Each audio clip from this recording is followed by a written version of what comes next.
It's the Martin and Dean Chronicles. Ready for laughs and cheers? One's a geezer, one's a queer. Find out who on the Martin and Dean Chronicles. Tune in, don't delay. Martin and Dean will make your day. Part 2, Out of Our Time.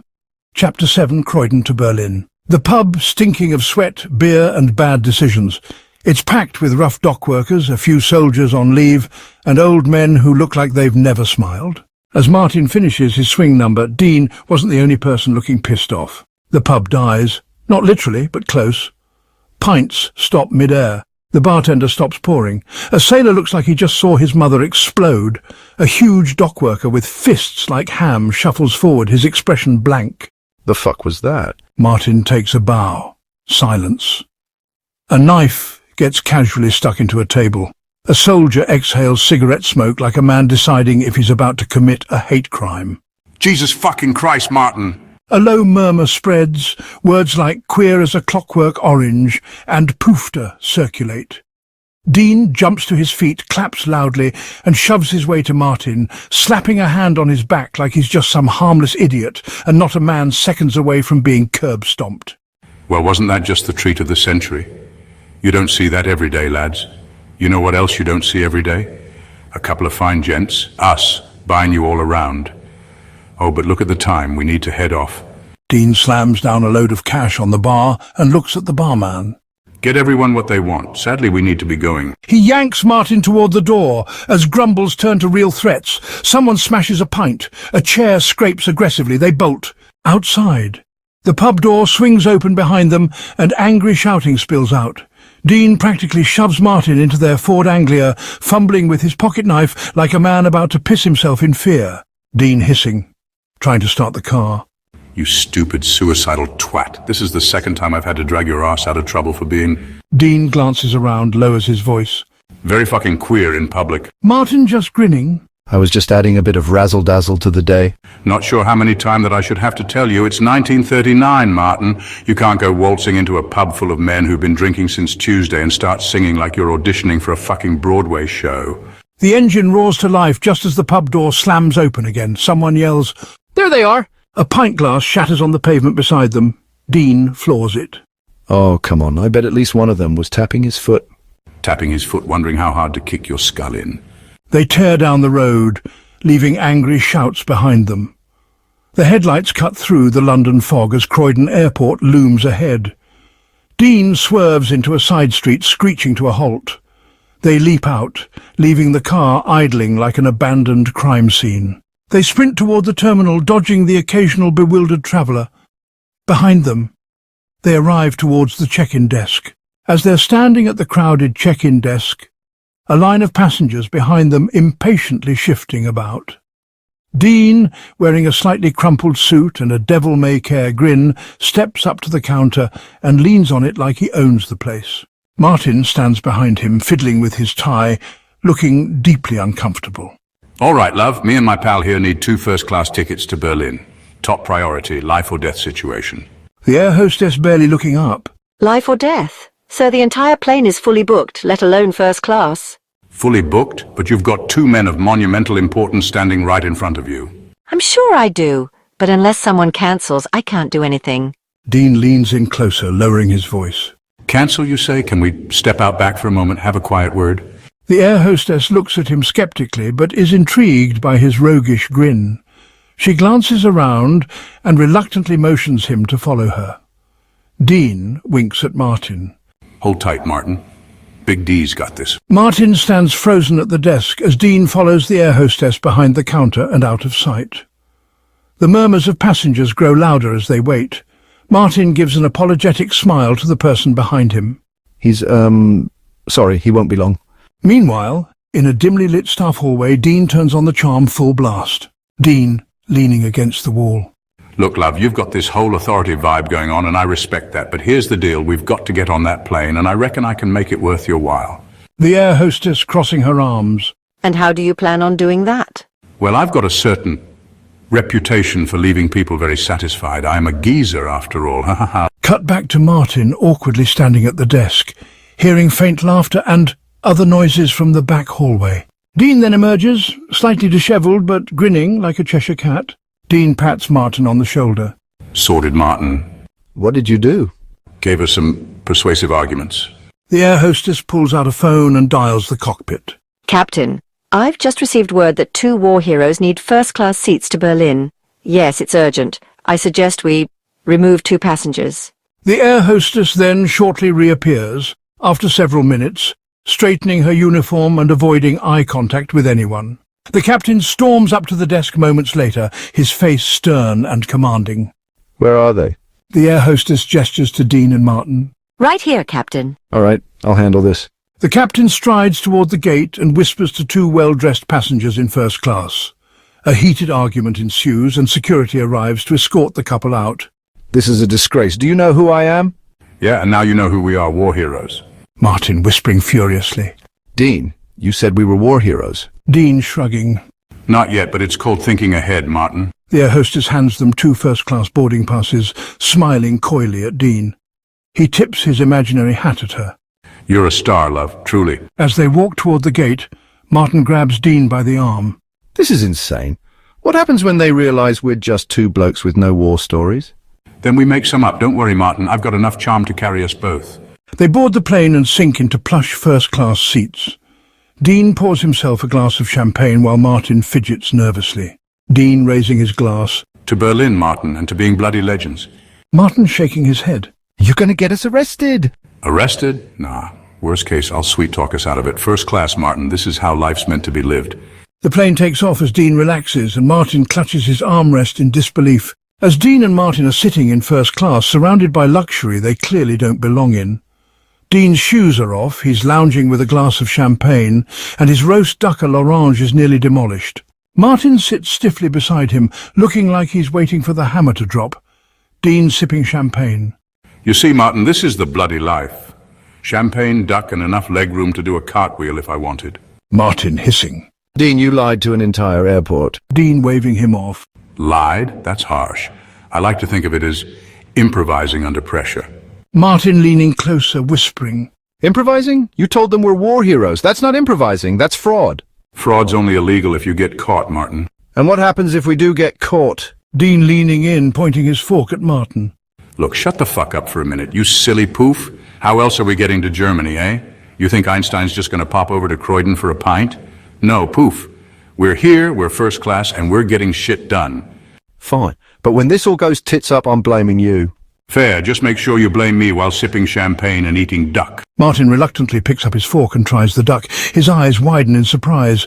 Martin starts muttering. Okay, this is good. Dean grinning. Told you, now drink your bubbly and stop looking like you've smuggled a bomb on board. You're making me nervous and you caused enough trouble already today. As Martin sips his champagne, the captain's voice crackles over the intercom. Ladies and gentlemen, this is your captain speaking. I'd like to extend a special thanks to the 2 war heroes flying with us today. Your bravery inspires us all. The other passengers clap politely. Dean raises his glass in a casual salute. Dean then says to the cabin, Cheers, everyone. Just doing our bit for king and country. Martin's face turns red as he sinks lower in his seat. A posh older woman in pearls leans over, her eyes wide with admiration. Oh, excuse me, gentlemen, I couldn't help but overhear. May I ask what mission you were on? Martin panicking. It's classified. Dean cutting in smoothly. Classified, love. Very top secret. Let's just say it involved danger, daring, and a couple of blokes who never backed down. Oh, how thrilling. My son's in the RAF. He'd be so proud of you both. Dean nodding solemnly. Brave lads, the RAF, true heroes. The woman beams at them and returns to her seat. Martin groans, burying his face in his hands. Martin started muttering. This is insane. Dean just grinned. Nah, it's genius. Do you think they'd have let us on board if I'd told them the truth? Oh, hi, we're just 2 blokes who accidentally time-traveled and need to find Einstein before we muck up history. Yeah, that'd go over well. A stewardess walks by, topping off Dean's champagne. He winks at her as she pours. Cheers, love, you're a diamond. Martin glared at Dean. You're way too calm about this. Dean leaning closer. And you're way too bloody loud. Shut it, eat your duck, and let me do my thing. Martin scowls, but returns to his food as Dean leans back, raising his glass with a cheeky grin. To Berlin, Einstein, and not getting caught. Martin mutters under his breath as the plane hums along, Dean looking utterly content in his stolen luxury. Dean and Martin step off the plane onto the tarmac at Berlin's airport. The city buzzes with activity. Dean looks around, stretching his arms, while Martin is tense. Dean grinning. Ah, Berlin smells like adventure, doesn't it? Martin frowned. Smells like trouble. Let's just focus on finding Einstein and getting out of here. Dean just ignored him. Speaking of focus, I'm parched. Fancy a pint? Martin just horrified. A pint? Dean, you just had champagne on the plane. We're on a mission. We don't have time to... Dean interrupted. Listen, Martin, you can't save the world on a dry throat. Einstein will still be a genius in an hour. 1 pint won't hurt. Martin gritting his teeth. 1 pint, then we find Einstein. Dean smirked. That's the spirit. Let's find ourselves a proper German pub. They stroll into the city and soon find a cosy, dimly lit tavern. The place smells of beer and bratwurst. Dean makes a beeline for the bar while Martin hesitantly follows. Dean slaps a few coins on the counter, ordering 2 beers. They sit at a corner table. Martin sips nervously, scanning the room. Dean downs half his pint in one go, sighing contentedly. Dean leaning back in his chair. See, nothing like a good pint to take the edge off. Martin whispered. We shouldn't be here. This place feels... off. Dean rolling his eyes. Everything feels off to you. Relax, have another sip and enjoy yourself. Dean notices a man sitting alone at the bar. The man looks stressed, clutching a glass of schnapps and muttering to himself. Dean, always unable to resist a fixer-upper, nudges Martin. Look at that bloke. Poor sod looks like he's carrying the weight of the world on his shoulders. Martin started feeling nervous. Dean, let's just stick to ourselves. Dean, ignoring him, stood up. Can't let a man stew in misery. I'm going over. Martin, panicking. Dean, no! Dean saunters over to the man and claps a hand on his shoulder. Evening, mate. You look like you could use a friend and a few more drinks. The man turns slowly to face Dean. He has a moustache like Charlie Chaplin. He looks startled but intrigued. Who are you? Dean grinned. Name's Dean. Just a bloke who believes life's too short to sit around looking like someone's nicked your wallet. What's bothering you, mate? The man looked hesitant. It is complicated, big decisions to make, very big. Dean nodding sagely. I hear you, but here's the thing. Life doesn't wait for anyone. You've got a plan? Then stop pussyfooting about and bloody well do it. The man blinked. Do it? Dean slamming his pint down. Exactly. You've got dreams, yeah? You've got ideas. Then go out there and make them happen. No one ever changed the world by sitting in a pub feeling sorry for themselves. The man stares at Dean, a strange glint in his eye. He raises his glass, toasting. You are inspiring. To action. Dean raising his pint. To action? Martin watches this exchange from the table, his face pale as a sheet, as he recognizes that Dean is with Hitler, but is too stunned to intervene. The 2 men continue drinking, laughing and chatting late into the night. Chapter 8. Berghof, the scientist and a drinking escape. Dean wakes up on a park bench, groaning. His head throbs. Martin stands over him, frantically shaking a newspaper in his face. Dean, wake up, look at this. Dean wakes up slowly, groaning. Oh, what time is it? What's all the yelling about? Martin shoves a newspaper at him. Read this. Look at the headline. Dean squints at the paper. The headline screams, Hitler invades Poland, cites encouragement from mysterious Dean. Dean starts blinking. What the... Oh, for fuck's sake. Martin starts panicking. You spent hours drinking with Hitler, Dean, and now he's gone and started a bloody war. Dean rubbing his temples. I thought he was just some stressed-out bloke. How was I supposed to know he was Hitler? Martin begins to gesture wildly. Oh, I don't know. Maybe the moustache should have tipped you off. I thought it was a fashion choice, like Charlie Chaplin. Before they can argue further, a black car pulls up beside them. The window rolls down and Hitler leans out, smiling. Hitler cheerfully sees Dean. Ah, Dean, my Freund. Come, you and your Begleiter must join me at my estate. A celebration is in order. Dean forcing a grin. Oh, right, yeah, sure, mate. Sounds lovely. Martin whispering to Dean. Dean, what the hell are you doing? Dean whispering back. Playing along, keep your head down and don't say anything stupid. It's not like we can say no now, is it? They reluctantly climb into the car, which speeds off toward Hitler's mountain estate. Dean leans over to Martin. Dean muttering. Look on the bright side, Martin. Free booze and a chance to fix this mess. Possibly track Einstein. Martin feeling horrified. This is going to be a disaster. Dean smirked away. Nah, this is just another Tuesday at the Bystander. The car speeds off as Martin looks ready to faint, and Dean sits back trying to figure out how to undo the chaos he's caused. The black car winds up the mountain roads, finally pulling into the sprawling estate of Berghof. Dean looks out the window impressed, while Martin sits rigid, clutching his knees. Hitler sits across from them, smiling proudly as they approach his grand retreat. Hitler gestures. Welcome to my humble home, gentlemen, the Berghof. Dean smirks. Humble? Blimey, Adolf, this place is massive. You've got a bloody palace on a mountain. Hitler starts laughing. You flatter me, my Freund. But come, there is much to see, and my guests are eager to meet you. Martin muttering to Dean. We should have stayed on that bench. Dean whispering back. Relax, Martin. Free booze, free food, and we're still breathing. Stop whining and play along. The car stops, and a butler opens the door. Hitler steps out first, gesturing for Dean and Martin to follow. They enter the estate, which is as lavish inside as it is intimidating outside. Marble floors, chandeliers, and stern-faced staff greet them. Hitler speaks to the butler. These men are my honored guests. Dean waves casually, while Martin looks like he's about to faint. Hitler leads them into a grand hall, where his top generals, allies, and scientists are gathered. The room quiets as Hitler enters with his new Freunds. Hitler addresses the room. My Freunds, allow me to introduce a great man who had inspired me deeply, Dean. The crowd claps politely.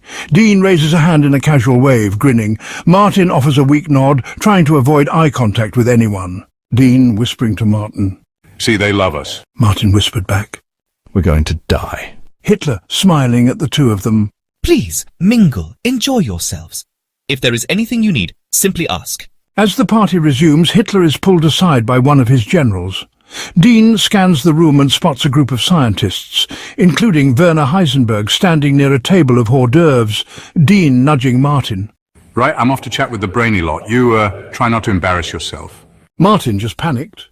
Dean, don't... Dean is already walking away. You'll be fine. Just smile and nod. Dean approaches the group of scientists and claps Heisenberg on the back, startling him mid-sip of wine.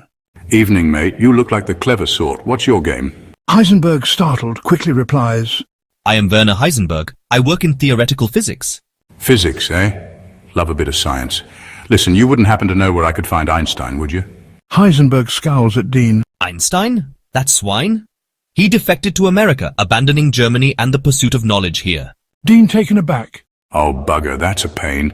I really needed to chat with him about some bits and pieces. Heisenberg looked suspiciously at Dean. Chat? About what? Dean scrambling for words. Oh, you know, sciencey things, relativity, atoms, how to, make clocks run backwards, that sort of thing. Heisenberg narrows his eyes, clearly unimpressed. He excuses himself and walks across the room to Hitler, whispering something in his ear. Hitler nods and smiles, then gestures back toward Dean. Heisenberg returns, his tone suddenly friendlier. Heisenberg forced a smile. The Führer informs me that you are trusted, Freund. My apologies for my earlier tone. No hard feelings, mate. Happens to the best of us. Perhaps you would like to see one of Einstein's old laboratories. It was abandoned when he fled, but there may still be items of interest. Dean looked excited with the news. Now we're talking. Lead the way, Doc. Dean grabs Martin, who is hiding near the buffet table, and drags him along. Heisenberg leads them down a series of long, dimly lit corridors until they reach a heavy locked door. Heisenberg unlocks it, stepping aside to let them in. This was Einstein's laboratory. He left many things behind when he defected. You may find what you are looking for.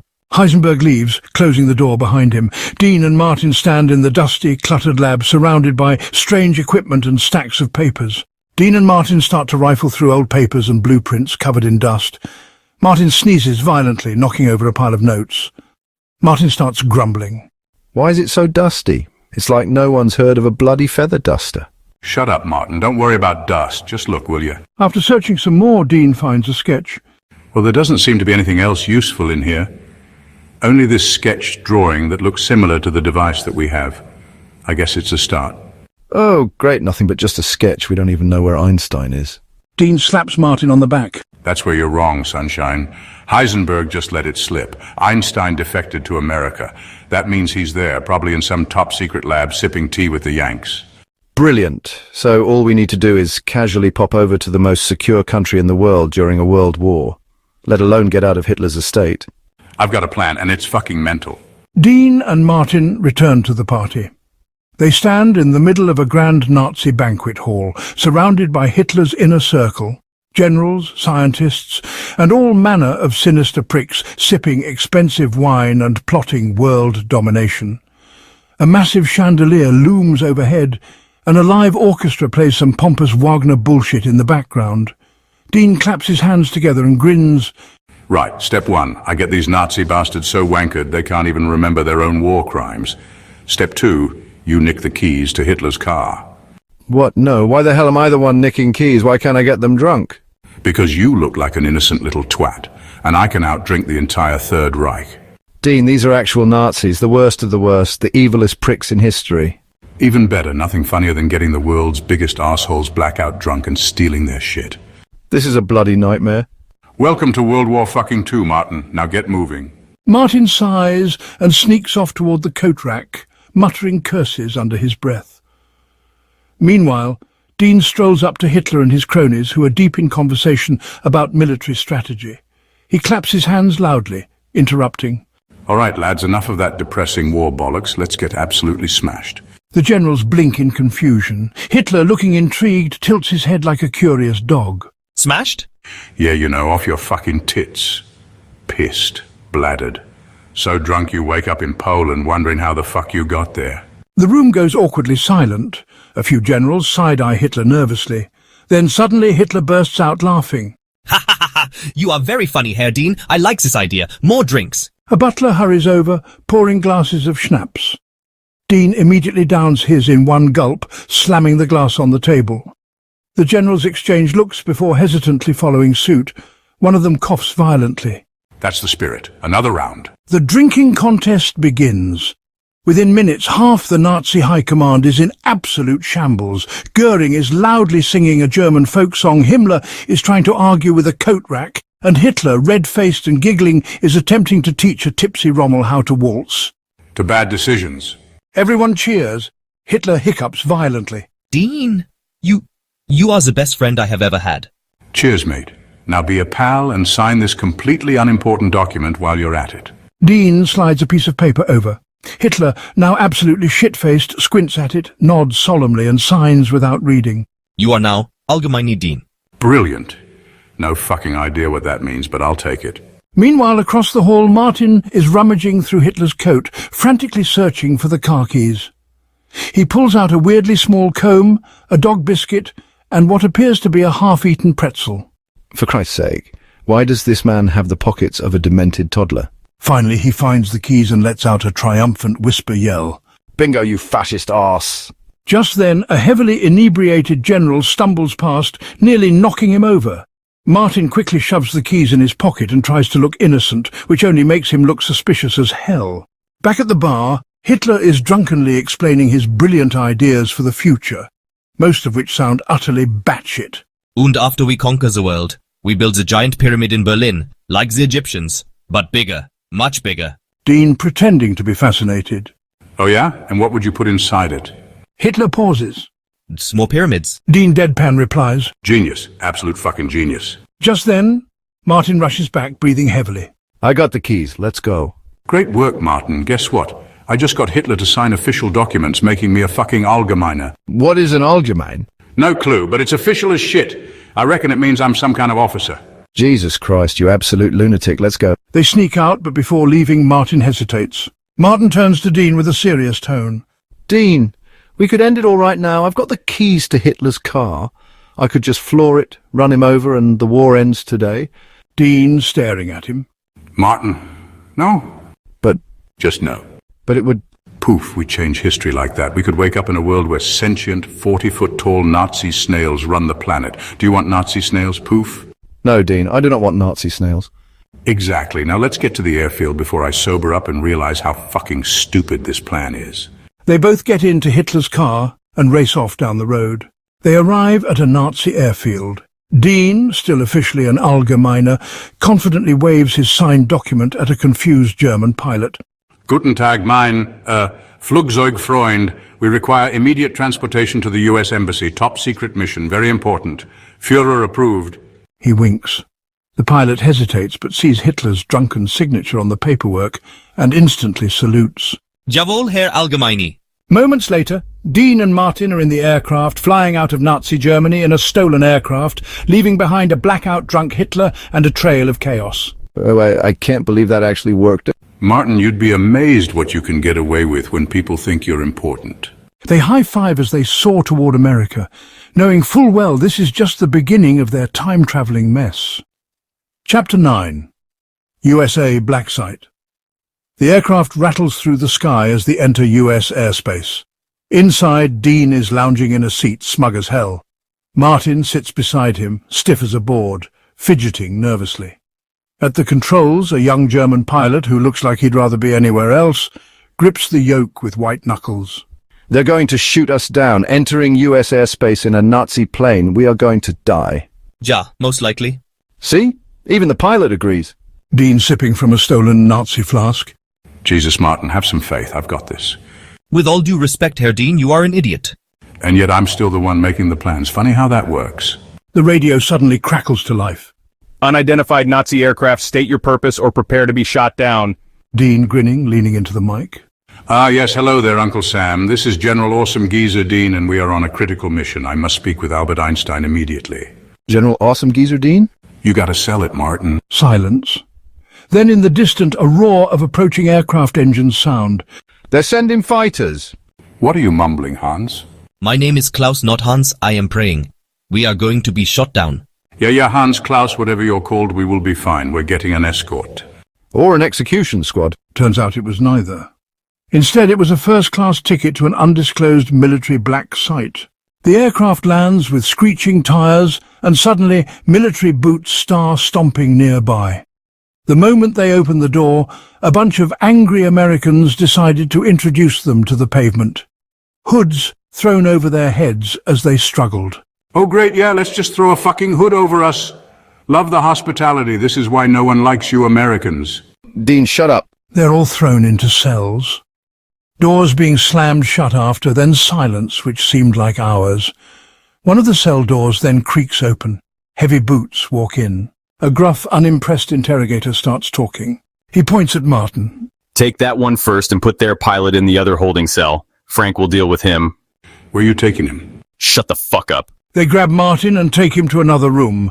The pilot is put in another cell to see Frank. Who the fuck is Frank? You, what's your story? Martin at this point just dead inside and fed up. I like men. What? I like men. The interrogator looks horrified. What do you mean by that? You really gonna make me spell it out? Yes! Martin, rolling his eyes, sighing dramatically. I am a fucking gay. I enjoy romantic and physical relations with men. I am married to that loudmouth bastard in the other cell. Disgusting. Martin mockingly replies, Oh no, a man loves another man. What a fucking tragedy. The interrogator punches Martin, which makes Martin let out a loud grunt. That is a punishable offense. Oh yeah, because everything in 1939 is so fucking advanced, right? Women can't vote properly, racism is thriving, and somehow me kissing my husband is the biggest problem. You disgust me.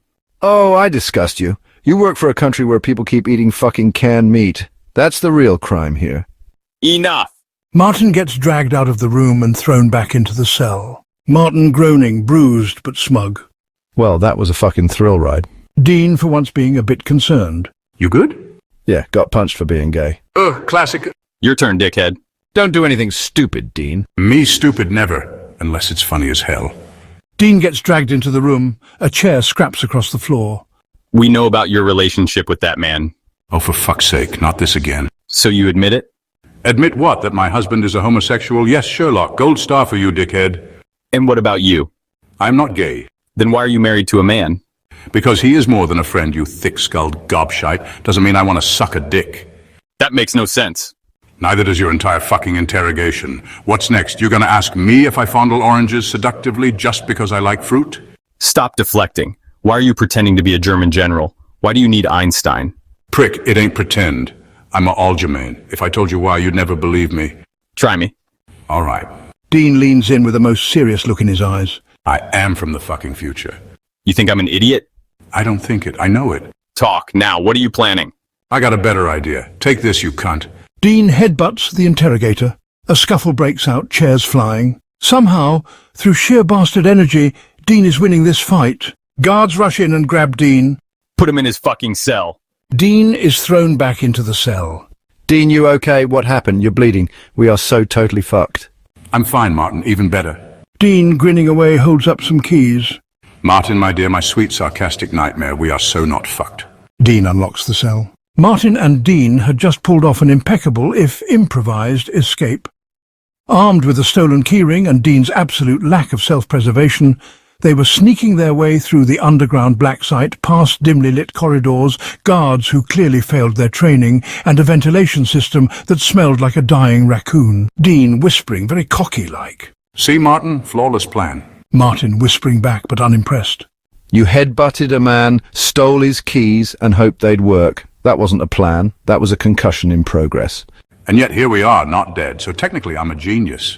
More like a jammy little fucker. Martin, what's gotten into you with all this swearing? Not like you? Dean, just shut the fuck up for once. I like this side of you. I guess Martin swears now. Okay then. Dean shuffles through the keys, unlocking doors as they move. Martin pauses, his eyes narrowing. Wait. Dean groans. Oh, what now? We don't have time for your gut feelings, Martin. We need to... Martin pointing ahead. File room. Okay, and... Think, Dean. Top secret government bullshit is in there. What if Einstein's location is on file? Dean pauses, then sighs. Fuck me, fine, but if we get caught, he'll fucking hit you. Door creaks open as Martin and Dean slip inside. The room was stacked with filing cabinets, rows upon rows of government secrets, all labelled with military jargon. Martin dove straight into the files while Dean took a slightly less productive approach, Dean leaning against a desk, flipping through random documents. Huh. Did you know Roosevelt once farted during a meeting with Churchill and tried to blame the dog? Not the time, Dean. Oh, and here's one about actual fucking aliens. Well, that's comforting. Focus, you dickhead. Einstein. Fine, fine. Martin suddenly feeling triumphant.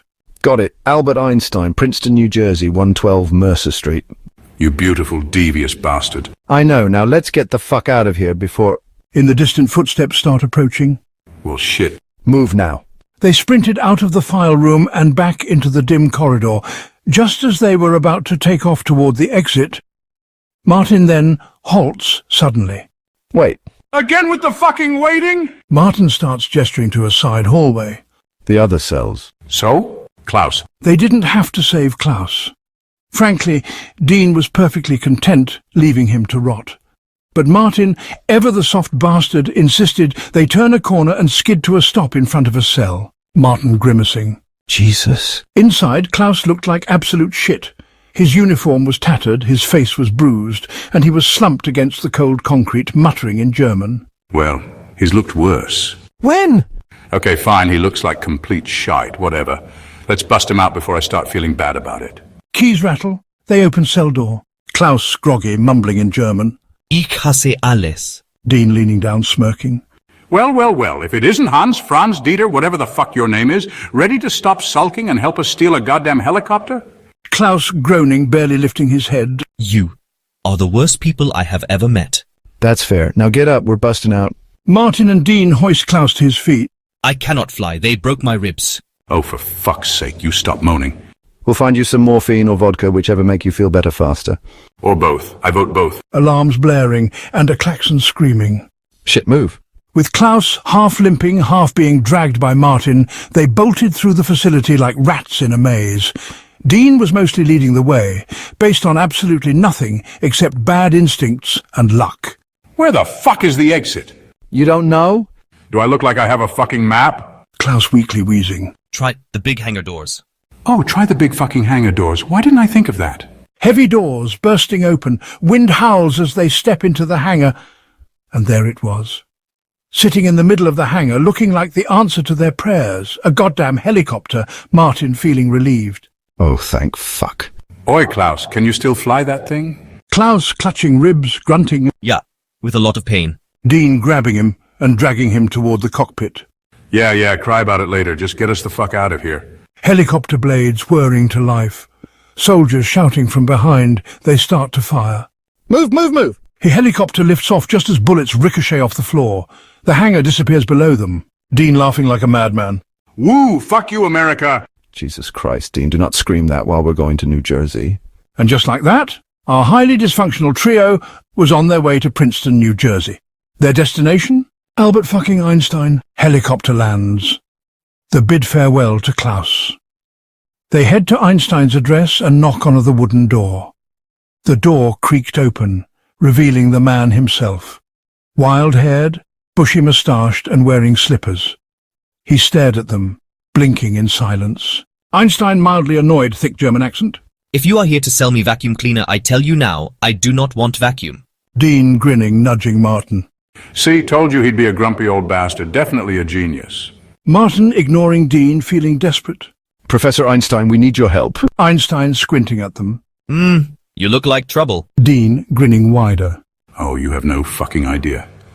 Better get some glasses and a bottle of whiskey. Einstein sighs and steps aside. This already sounds exhausting. A bottle uncorks.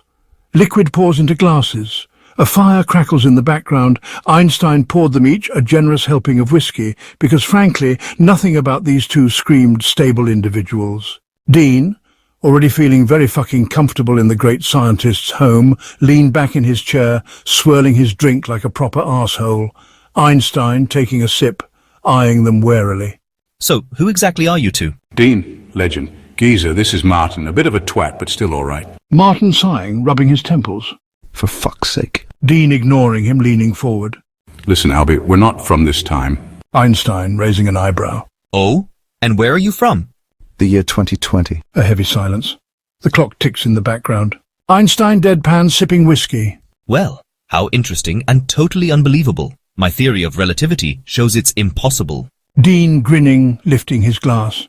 Hear us out, mate. Drink your whiskey and just listen. Einstein, gesturing with his drink. Tell me everything. Metal clatters as Dean places the device on the table, Martin pointing at it. This is what sent us back. Einstein, leaning in, fascinated. Interesting. Very interesting. Looks similar to my sketches, but it can't be. Yeah, it's fascinating. It also doesn't work anymore. We think a thunderstorm set it off, but now it's dead. Einstein, stroking his chin. A storm. The electrical discharge must have overloaded the quantum stabilizers. I mean, sure, that sounds fancy enough. Einstein, excited, muttering to himself. So the theoretical concept of time displacement does work. Mein Gott. Einstein already taking the device apart, tools clinking, wires buzzing. Einstein muttering in German as he works. Einstein worked on the device for hours, tweaking, rewiring, occasionally cursing under his breath in German. Dean and Martin sat back, sipping whiskey, watching the world's smartest man do his thing. Finally, Einstein leaned back, wiping his hands, Einstein grinning, proud. There, it's fixed. I also updated it. You now have control over your destination as well. Martin blinking, stunned. Wait, you mean we can choose where we go now? Yeah. Before the device was unstable. Now you enter coordinates and it will take you to a precise time and place. So you're saying we've got a fucking time GPS? Brilliant. Right. Let's get the fuck out of 1939 before we get arrested again. Chapter 10, The Wild West and fucking Chernobyl. Also not him again. But first, you must be careful with... Too late. Dean snatches the device and slaps the button like it's the arse of a 1940s pin-up model. Nein, you idiot! Those two guys are fucked! A blinding blue light engulfs them. Einstein's house shakes. Dean and Martin scream as they are sucked into the portal. Thump! Two bodies smack into the dirt. Whoosh of air. Wind howls. A distant horse neighs. Dean sits on the floor, spitting out dust. Oh, for fuck's sake. Martin groaning in pain. What happened? Where are we? Dean squints at the landscape. Well, judging by the tumbleweeds, the cowboy screaming, "You cheatin' bastard," and the fact that someone just got shot 5 feet away from us, I'm going to take a wild guess and say Einstein cocked this up massively. A gunshot goes off. Someone yells, "Die, you thieving son of a bitch!" Martin, eyes wide, panicking. Dean, we need to leave right now. Dean, dusting himself off, grinning. Or, hear me out. We embrace it. No. We blend in. Absolutely not. We become outlaws. Dean, please. We rob a bank. Maybe steal some horses. Martin cutting him off, pointing at Dean's pocket. Just use the damn device before we end up... Dean reached into his coat, his confident smirk fading faster than last slice of tiger bread. His hands patted down his pockets, his jacket, his trousers. Martin starts narrowing his eyes. Dean! Slight problem. Martin clenching his jaw. Dean, where's the device? Dean nervously chuckles. Funny story, someone nicked it. Martin sputtering. What? Yeah, it was there when we landed, and now it isn't. How do you lose a time travel device? Well, I fell pretty hard, might have jostled out. And there was that suspiciously fast-handed little prick who walked by earlier. You mean the outlaw who just walked into the saloon twirling the device around his finger? Dean watching, nodding approvingly. I knew I liked the look of him. Martin grabbing Dean by the collar, hissing. Dean, that's our only way home! Which means we steal it back. How? Easy, we con him. Oh, great. Because your track record with plans is absolutely flawless. Damn right it is. The plan, which is going to go to shit immediately. Inside a dimly lit saloon, glasses clinking, drunken laughter, a piano playing a wildly out-of-tune version of Oh, Susanna. Dean and Martin sat at a wooden table, sipping the worst whiskey known to mankind, their eyes locked on the outlaw across the room. Slim, cocky, and flipping their one and only time-travel device like a fancy coin. That's him? That's him. What's the plan? Simple. We get him shit-faced, start a bar fight, and grab the device in the chaos. That's not a plan. That's lunacy. Martin Poof, we're in the Wild West. It's all lunacy. Now watch and learn. Poker chips clinking. Dean sits across from the outlaw at the poker table. The outlaw sat grinning, shuffling cards across from Dean. You any good at poker, stranger? Dean grinning back, lying through his teeth. Oh, mate, I invented poker. Play you for that fancy watch thing you got. Sure, and he'll clean the table with you. Dean had not invented poker. Dean barely understood Go Fish, but what he did understand, bullshitting with extreme confidence. Cards started being dealt, Martin leaning in, whispering. You have nothing, Dean. Fold. Dean, ignoring him, slamming down his chips. I raise. The outlaw raised an eyebrow. You sure about that? Dean grinning at him. Absolutely, I've got the best thing. Martin face-palming himself. He doesn't even know what he has. Martin, please let the adults play. The outlaw smirked and put down his cards. A full house, Martin groaned. We are so screwed. Dean grinning, slamming his cards down dramatically. Aha, behold, a pair of twos. The outlaw totally confused. That's terrible. Ah, but is it? Yes, it definitely is. Oh, well, in that case, I cheat. Dean flips the table over. Drinks spill, people scream, someone punches the outlaw in confusion. Martin dodging a flying chair. Dean, this is not how poker works. Dean grabbing the device from the outlaw's belt. It is now. Gunfire erupts. Dean and Martin run out of the saloon, dodging bullets. Martin panting. You absolute menace. Dean grinning, clutching the device. Oh, come on, Martin, that was fun. He just started a bar fight and almost got us killed. Yeah, but I won and got the device. The outlaw comes out of the saloon and points his gun at them. You cheating bastards. Martin looks at Dean and shouts. Hit the button. With the press of a button, the Wild West disappeared in a flash, only for Martin and Dean to reappear somewhere much, much worse. They are violently spat out onto a bleak Soviet street. Martin lands face first in a puddle. Dean somehow lands on his feet but looks absolutely done with existence. Dean rubbing his temples. Jesus Christ, I think I just got time travel herpes. Martin groaning, spitting out mud. Where are we now? Martin squints at a rusted Soviet sign. The words read, something in Russian. Oh, come off it, I can't speak fucking Russian. Martin eyes then widen. Oh no, Dean, we're in Chernobyl. Dean slowly exhales, rubbing his temples harder. Einstein really did fucked us. GPS travel my ass. A young Soviet lad, about 16, walks past, eyeing them suspiciously. Oi, comrade, what year is it? The young lad frowning at Dean. Are you drunk, mister? No, you're fucking drunk, you prick. Dean just loses it in anger and picks up a loose brick and chucks it at the kid. The kid yelps and bolts. Martin hands on hips, glaring at Dean. Was that strictly necessary? Absolutely. They inspect the time displacement device. Its screen flickers weakly, a red warning blinks. Low power. Oh, crap sticks, it's dead. Dean.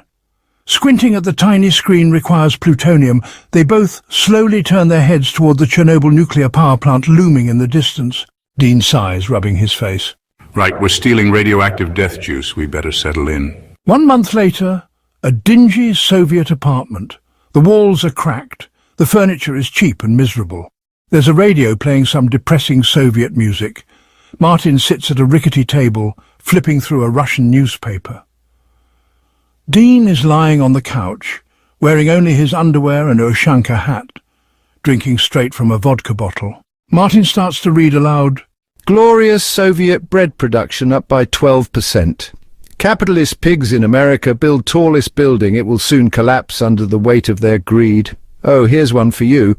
Local Chernobyl power plant seeking engineers, no experience necessary. Dean then perks up, taking a swig. Wait, seriously? Yes, because the Soviet Union apparently hires people like they're giving out free samples at a supermarket. Dean, standing up, wobbling slightly. Well, good thing I love free samples. Dean head out of the flat to a smoky bar in the center of Chernobyl. Soviet officials drink heavily. The head engineer of the Chernobyl power plant, a grizzled Russian named Boris, sits at a table, already drunk. Dean sits across from him, also drunk, arm wrestling a burly Soviet worker. You are funny, man, Dianislav. You remind me of my uncle. He was shot for treason, but very funny. Dean grinning back, slamming back a vodka shot. That's the nicest thing anyone's ever said to me. You want job at power plant? Dean looks at Boris with mocking offended. Do I look like some capitalist who turns down a once-in-a-lifetime opportunity to work at glorious Soviet nuclear facility? Boris, nodding and emotional, says, That is true Soviet spirit. Aye for the motherland. He slaps Dean on the back so hard he nearly falls off his chair. Boris stands and yells to the bar. Comrades, Dianislav is new engineer. The bar erupts in cheers. Vodka is poured. Dean is accidentally hired as a nuclear engineer inside the Chernobyl power plant. Dean, now in an engineer's uniform, walks through the facility with Martin, who looks ready to have a panic attack. You got blackout drunk and somehow ended up working at one of the most dangerous nuclear facilities on the planet. Not my fault these blokes give out jobs like free fucking candy. They pass a control room. Alarms are already blinking. Soviet engineers are arguing in Russian. Is it normal for the power plant to have this many warning lights? Dean, looking around the place. Oh yeah, totally normal. He pauses and squints. Probably. Suddenly a junior engineer runs up frantic. Comrade Danislav, we need you. Reactor getting unstable. You must flip emergency cooling switches. Dean mocking seriously. Ah yes, the switch flipping, a highly technical process I am definitely qualified for. Dean strides confidently into the control room, approaching the control panel where the emergency switches are located. But then he freezes. A snail is sitting directly next to the critical switch. Dean's eye twitches. His breathing shallows. The room fades away. The snail moves slightly. Dean whispering to himself, his eyes narrowing. We meet again, you cunty little bastard. The snail doesn't respond because, well, it's a fucking snail. Dean takes a step back. You thought I wouldn't recognize you, didn't you? You slimy little time-traveling prick. You're the ones from the bystander. Martin stands there watching from the door, face palms. Oh, not this again, not now. Dean, visibly sweating, backs away from the switch instead of flipping it. The snail remains completely still. Dean, muttering to himself, panicked. Nice try, you shell-covered fuck, not today. And with that, he turns and runs out of the control room. Warning sirens immediately escalate. The words, core temperature critical, flash on the monitors. The junior engineer panicking. Comrade Dianislav, you did not flip the switches? Martin watches the alarms go off, realization dawning in horror. Oh no. A massive boom erupts as reactor 4 fucking explodes. Chaos erupts. Radiation leaks, engineers running for their fucking lives. Dean and Martin sprint through the plant, alarms blaring. You let Chernobyl melt down because you're scared of a fucking snail? It wasn't just a snail, Martin, it was my fucking nemesis. They both dodge falling debris as radioactive fire engulfs the facility. We're going to die because you ran away from a 1-inch mollusk. Dean panting, holding up the time displacement device. Not if we steal some plutonium and fuck off out of here. They sprint toward the reactor core. The night sky glows an unholy radioactive green. The reactor core is a glowing radioactive hellhole. Engineers and soldiers are fleeing as the fire spreads. Dean and Martin sprint inside, their hazmat suits doing fuck all against the radiation. I'm pretty sure I just grew a third bollock from the radiation. Dean shoving rods into a lead-lined bag. Look on the bright side, maybe one of them will finally work properly. What the fuck does that mean? A massive explosion shakes the facility. The reactor begins collapsing around them. Dean holding up the time displacement device. All right, let's load this radioactive fuckery in here and leg it. Martin helps him shove the stolen plutonium into the device's power chamber. The screen flickers to life, reading, "Power source restored." Dean, set it for home. Dean furiously punches buttons as the walls crack around them. Debris just misses their heads. Okay, Wootton, our time now? Dean slams the button.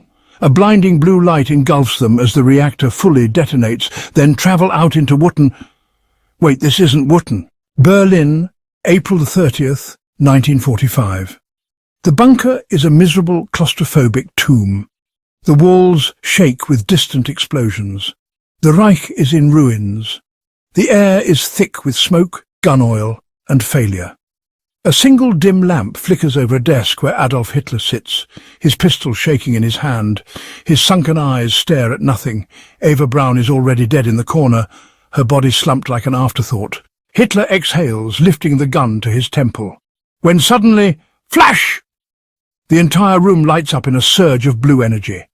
Papers fly, the walls shudder, and pop! Right in front of him, Dean and Martin materialize, looking confused as all fuck. Oh shit. No, tell me we did not just land here. Hitler staring at them completely fucking stunned. Allgemein, Dean? A long silence. Dean and Hitler just look at each other. Dean slowly exhales, rubbing his temple. I swear to fuck I cannot get rid of you. Hitler lowers the gun slightly, still blinking in disbelief. Where have you been? Oh, around. Time travel, got into a bit of trouble. Started a nuclear disaster, stole a lot of shit. You'd love it. Yeah, you always were a troublemaker. But I trusted you, and then you vanished. Dean sighs and looks at Hitler, genuinely feeling a bit bad. The guy looks like a wreck, hair messy, uniform unbuttoned, eyes sunken into his skull. The big scary Führer now just a pathetic old twat waiting to eat a bullet. Look, mate, you should have known I wasn't sticking around. I was never really on your side. I was just passing through. Hitler nods like he kind of gets it. He lets out a shaky breath, gripping his pistol again. I see. Then this is goodbye. Yes, good. Shoot yourself, right fucking now. Dean shooting Martin a look. Oi, can we have a moment for fuck's sake? No, Dean, the timeline. This has to happen. Dean sighing. Yeah, but let the bastard do it himself. Dignity and all that bollocks. Martin huffs, crossing his arms, but stays quiet. Hitler exhales and raises the pistol again, pressing it against his temple. His finger tenses on the trigger when suddenly Martin snatches the gun out of his hand. Hitler startled. What? Dean then also startled. Martin! No, I don't trust him to do it right. Before anyone can react, Martin swings the gun down and blasts Hitler in the balls. Bang goes the gun. Hitler lets out a blood-curdling scream and collapses, clutching his shattered manhood. Blood soaks his trousers as he writhes on the floor like a dying fish, Hitler screaming in pain. Meine Hoden! Jesus fucking Christ, Martin. Hitler lets out a weak, agonized whimper. His entire existence now just one long moment of suffering. Why? Why would you? Martin reloading. You deserve so much more, I'm making sure. Bang, the gun goes off again, headshot. Hitler stops twitching, silence. Just the distant sounds of war echoing from above. Overkill, Martin. Martin blowing the smoke from the barrel. No such thing. A long pause. Dean looks at Hitler's corpse, then at the still smoking gun, then back at Martin. Right, well, that happened. He pulls out the time displacement device, flicks a few switches, and grabs Martin by the arm. Let's get the fuck out of here before I have to explain why Hitler's balls are on the floor. Dean finds the setting for location and sets it for home. Yet something isn't right still. Chapter 11, Wootton, 1967. Oh, bollocks. As they land, yet again awkwardly, Dean groans and stands up, dusting himself off. Oh, fuck me. Martin sitting up, looking awfully annoyed by their bumpy landing. What now, Dean? We are home, but it's the wrong time period. Dean shows him the device with the time display. It looks like it's busted. How have you still not learnt to set the time on this thing? Is it damaged? Listen here, Poof, it's not that fucking easy to use. Einstein must have fucked it when he was tinkering with it. At least we are home, just out by a few years. We just need to repair it. It can't be that hard. Let's just find somewhere to stay. Dean then suddenly freezes. His eyes go wide as he spots a hunched old lady shuffling down the street carrying a basket full of yowling cats. Dean looks at Martin and points. That's fucking Mrs. Clawfang. Oh, yeah. Martin, she looks exactly the same as she does in our time. Not a single bloody thing is different. Same old wrinkled face, same creepy stare, same evil little goblin aura. Maybe she's just one of those people who always looked old. Always looked old? She looks ageless. No, worse, she looks timeless, like she's been here since the dawn of human suffering. One of the cats hisses at Dean. Mrs. Clawfang slowly turns her head toward him, her dead fish-like eyes locking onto his soul. You smell of sin. Oh, nope, we are leaving immediately. Dean, be nice. Be nice. Martin, she's walking around with a basket full of cats. She is the basket case. Mrs. Clawfang lets out a raspy, unsettling chuckle as she continues shuffling past them. Mrs. Clawfang in a whisper say, Time is a circle. Dean physically shudders. He grabs Martin's arm and power walks away. Dean lowers his voice. She knows Knows what? everything. I don't know how, but I can feel it. She's probably been watching me since I was born, or before. Probably cursed me at some point. Wouldn't bloody surprise me. Oh, stop being dramatic. Dean throws one last nervous glance at Mrs. Clawfang, who watches them with an eerie, knowing smile. He shudders again and quickens his pace. As they walk the dimly lit streets of Wootton, their pockets depressingly empty. The time displacement device was busted, they were stuck in the wrong era, and the only way to survive the night was to get some cash. We have no money.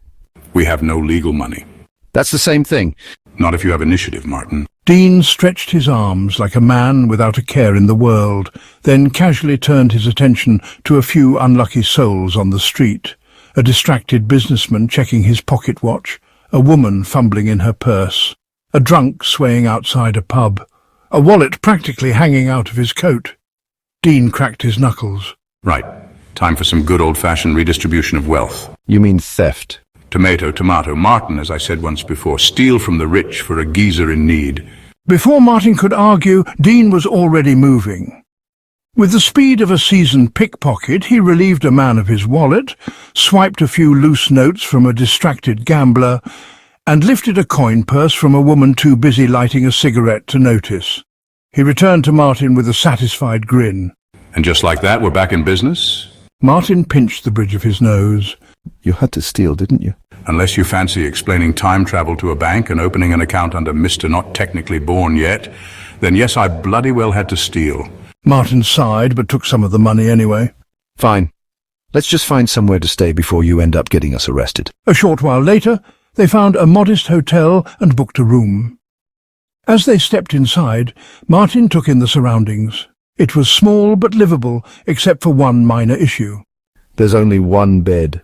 Dean, already tossing his coat onto a chair, turned to inspect the situation. He stared at the bed, then at Martin, then back at the bed. That's mine. You're on the sofa, Poof. You're making me sleep on that tiny sofa while you get the whole bed? Damn right. What if I refuse? Dean narrows his eyes. Then I throw you out the fucking window. Martin folded his arms, glaring at him. We've been married for years. I think I can handle sharing a bed. Dean dramatically recoiled. Ugh, no, not happening. You'll be snuggling up to me in the middle of the night, trying to touch my cock, you horny bastard. Martin rubbed his temples, exhaling deeply. Dean, I'm not trying to touch your... Sounds like something a man who wants to touch my cock would say. Fine, I'll take the bloody sofa. Dean grinned in victory, flopping onto the bed and stretching out like a king. That's what I like to hear. As Martin reluctantly settled onto the cramped sofa, he muttered under his breath. You'd think the man who has been through hell and back with me in time and danger would just share a bed. Dean snorted, turning over with a grin. Yeah, well, I'm a bastard like that. Now get some sleep. The next morning, in a quiet cafe, bustling with morning customers, the smell of fresh coffee lingers in the air. Martin and Dean sit at a small table near the window, their cups steaming in front of them. Dean is stirring his coffee lazily, while Martin looks over a napkin with scribbled notes, diagrams of the time displacement device. So we need a fixed stabilizer, get some wiring and some basic tools. Shouldn't be too hard to find. Hard for you, maybe. I've got ways of getting what we need. Your ways usually involve theft. Not my fault people are careless with their wallets. Martin sighs and rubbing his temples. Just don't get arrested, Dean. We've got enough problems without you charming your way into a prison cell. Relax, love. I'll be quick and subtle. You head back to the hotel and try not to have a panic attack. And you'll go straight to get the tools? Absolutely, straight as an arrow. Less so in your case. You bend poof. Martin narrows his eyes, but eventually sighs and stands up. Fine. Try not to break time itself while I'm gone. Martin leaves the cafe.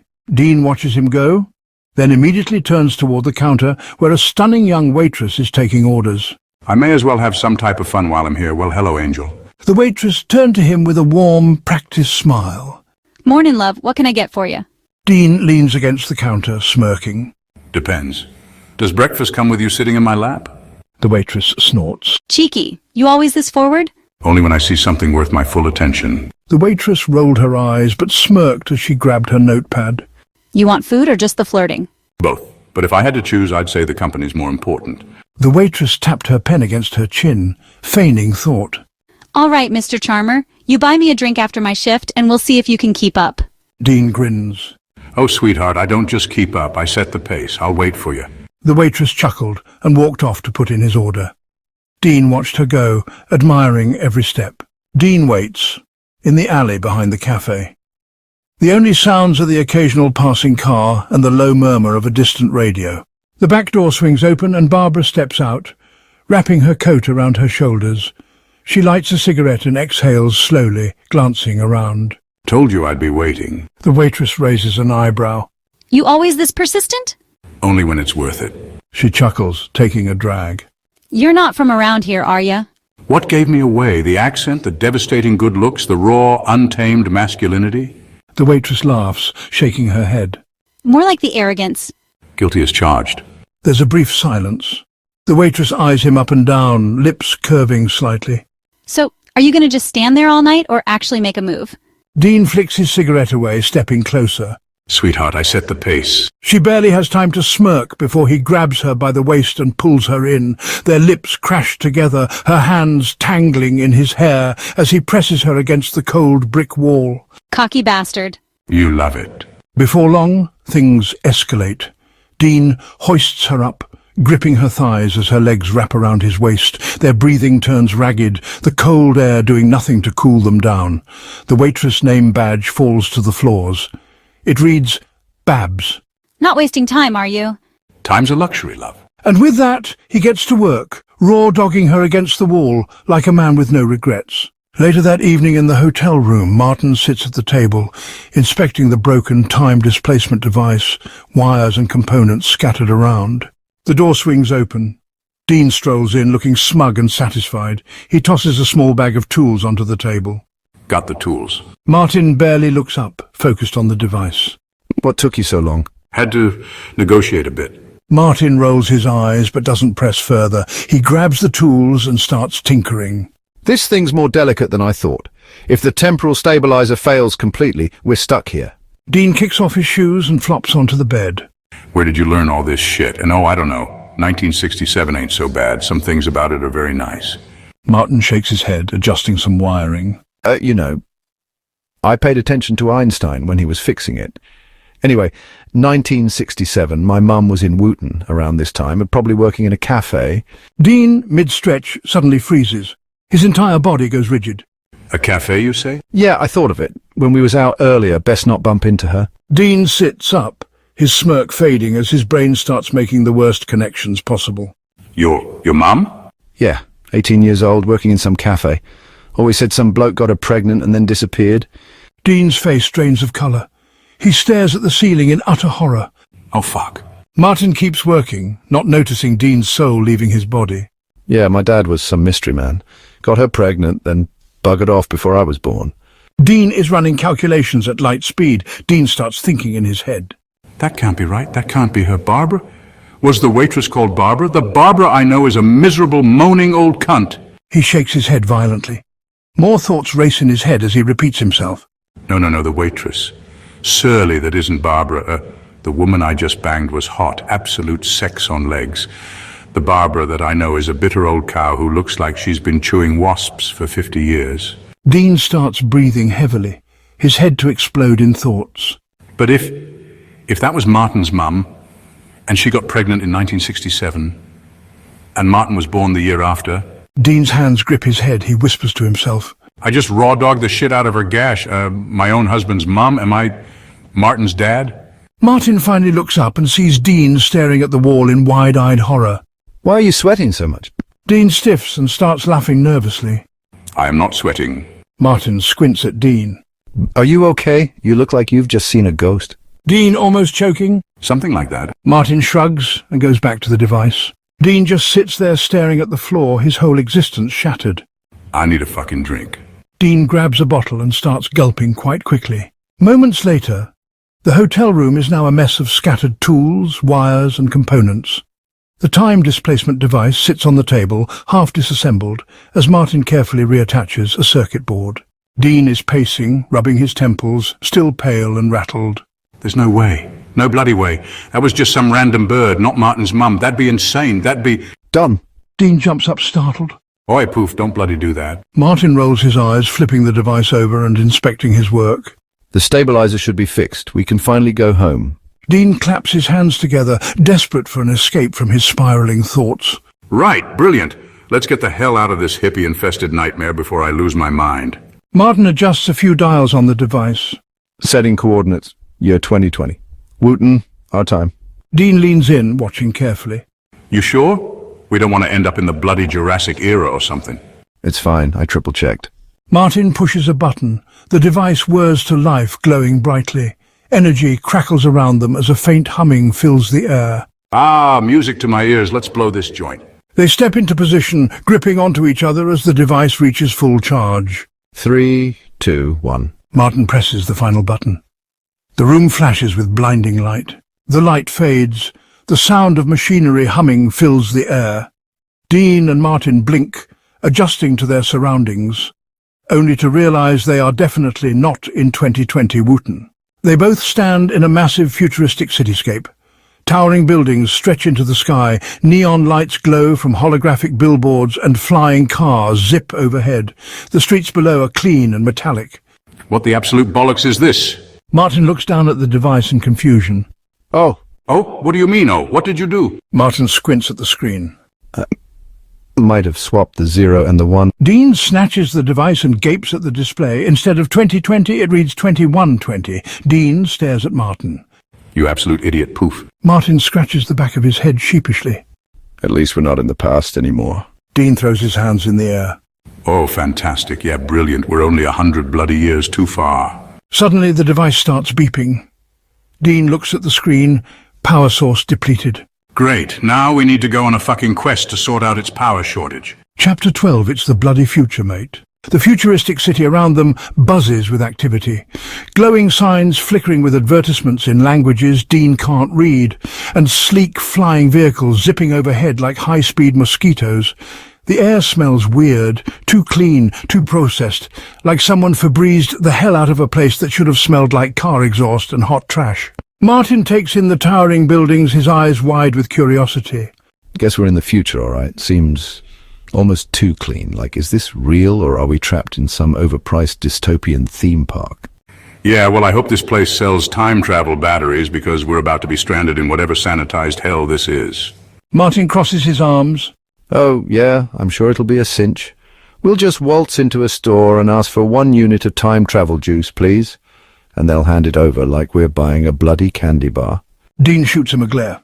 Sarcasm noted, dickhead. Martin grins, clearly too pleased with himself, then leans against a futuristic lamppost, watching the bizarrely fashionable people strut by in outfits that look like a cross between high fashion and a bad acid trip.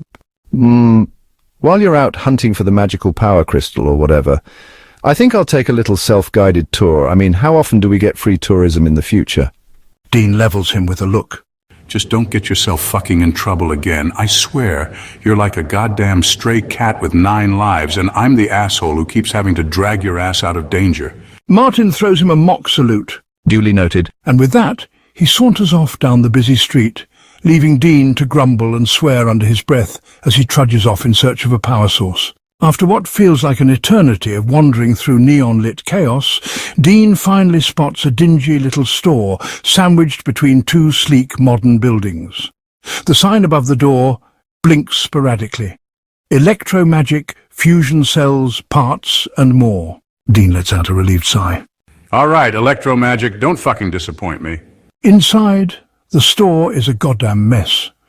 Dusty shelves sag under the weight of outdated tech, and the air smells vaguely of burnt toast. Behind the counter, an old man with the enthusiasm of a dying light bulb slouches over a flickering computer screen. Dean saunters up, hands in his pockets. You got a fusion cell? Dean, thinking to himself, that sounds sci-fi tech like bullshit that should work. The shopkeeper looks up. Fusion cell, eh? That'll cost you. Dean raises an eyebrow. I don't have future money, but I do have a way with words and a strong right hook. How about that? The old man stares at him, unimpressed, and wipes out a futuristic gun. Credit only. Dean lets out a long theatrical sigh and glances outside. His eyes land on a rich-looking bastard in a designer suit, casually scrolling through a holographic screen. In one smooth motion, Dean relieves the guy of his wallet and slips back inside like it never happened. Grinning, he tosses the stolen wallet onto the counter. That should cover it. Now hand over the goods. The shopkeeper, suddenly a lot more cooperative, slides a small power cell across the counter.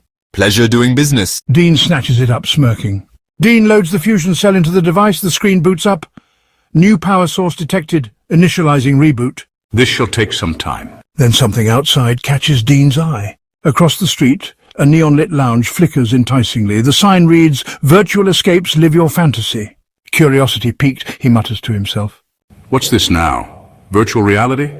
Shit, I could use a little escape from all this time travel bullshit. Dean steps into the VR lounge and immediately something feels off. Everything is too sleek, too futuristic, too sterile. The place hums with an artificial glow, and attendants in tight, glowing bodysuits slink around like something out of a sci-fi porno. A woman with neon blue hair and a megawatt smile materializes in front of him. Her bodysuit clings to her curves like it was painted on. You can do anything in virtual reality. She purrs. Her voice sounds like it's dipped in honey. Live out your wildest dreams. Dean arches a brow. Anything, huh? Absolutely. Dean grins away. Well, don't gotta tell me twice. He flops into a suspiciously plush chair, and before he can even adjust himself, the woman straddles his lap. Whoa, sweetheart, we just met. I'm the guy who makes the moves now. She simply presses a headset onto his head. The world goes black, then bam! He's in a lavish mansion, draped across an obscene amount of expensive furniture. A fireplace crackles nearby, and the air smells like aged whiskey and sin. He looks down. Oh yeah, he's in a robe, a silk robe. Open, of course, shirtless. Hell, he's practically one step away from being the dude on the cover of a romance novel. And speaking of romance, a stunning woman, red lips, flowing hair, legs that go on for days, appears out of nowhere, crawling onto his lap. She smells like vanilla and bad decisions. I've been waiting for you, handsome, she whispers, trailing her fingers down his chest. Dean lets out a low whistle. Damn, technology's come a long way. She leans in, her breath warm against his ear, and just as her lips barely brush against his skin, her face melts, skin sags, wrinkles multiply like a goddamn time-lapse of aging on steroids. Her red lips shrivel into a thin, cracked line, her elegant hands turn into gnarled claws, and her soft moan transforms into a raspy, phlegm-ridden cackle. Dean recoils so hard he nearly flips off the couch. Oh, fuck, it's Clawfang. The woman, no, the creature grins at him, her yellowed teeth barely hanging on. What's the matter, sugar? Her breath smelling like expired soup and regret. Ain't I pretty enough for ya? Dean scrambles backward, legs kicking at the cushions. Nope, absolutely the fuck not. She cackles, reaching for him with bony fingers, her nails clinking against his skin like goddamn claws, and then she morphs again. The old hag vanishes, replaced by a mountain of a man with broad shoulders, a thick beard, and an oversized fur coat. His entire aura screams Russian mobster who's broken at least 7 people over his knee. Dean barely has time to process before the man... Is that Boris? Yeah, it definitely is Boris. Boris grabs Dean's shoulders in a death grip. Ah, my sweet love. Boris rumbles, his deep voice vibrating through Dean's bones. You are small, but I will cherish you. Dean stiffens. Wait, what? Boris leans in, way too close, his lips brushing against Dean's cheek. I shall treat you like my babushka always said. Love hard and break harder. Dean screams. Nope, get me out of this. But Boris is undeterred. We will go to countryside. He continues, one giant hand now cupping Dean's face like he's some delicate little flower. Have many children. You make strong son. Dean's brain fully short-circuits. Dude, I can't even get pregnant. The world glitches again, and then... Dean's stomach drops straight to hell. Standing in front of him now, like a fever dream from Satan himself, is Adolf fucking Hitler. Dean freezes. His brain flatlines. 9. Hitler shouts, mustache twitching. You shall be mine. Allgemein Dean. Dean, whose day has now taken a turn for the historically catastrophic, completely loses his shit. Oh, fuck no, not this cunt. Hitler lunges. Dean rips off the VR headset so violently he nearly breaks the damn thing. The world snaps back to reality. He's in the lounge, sprawled on the floor, gasping for breath like he just survived a goddamn exorcism. The neon-haired attendant looms over him, grinning. Well, how was it? Dean stares at her shell-shocked, his body still trying to recover from back-to-back encounters with hell's worst Tinder matches. Lady, I'm gonna need a fucking drink. Then, groaning, he hauls himself to his feet and stumbles toward the exit, swearing off virtual reality, massage chairs and all German accents for the rest of his goddamn life. Meanwhile, Martin is just minding his own business, soaking in the futuristic sights, floating cars, holographic billboards, some dude walking his pet tentacle monster, when he spots something that stops him dead in his tracks. A statue. A massive statue. Of Dean. At first, Martin's just vaguely annoyed. Of course, the future built a giant monument to Dean's dumb ass. The guy already acts like he's God's gift to the universe. This is the last thing he needs. But then Martin's eyes land on the plaque and his soul leaves his body.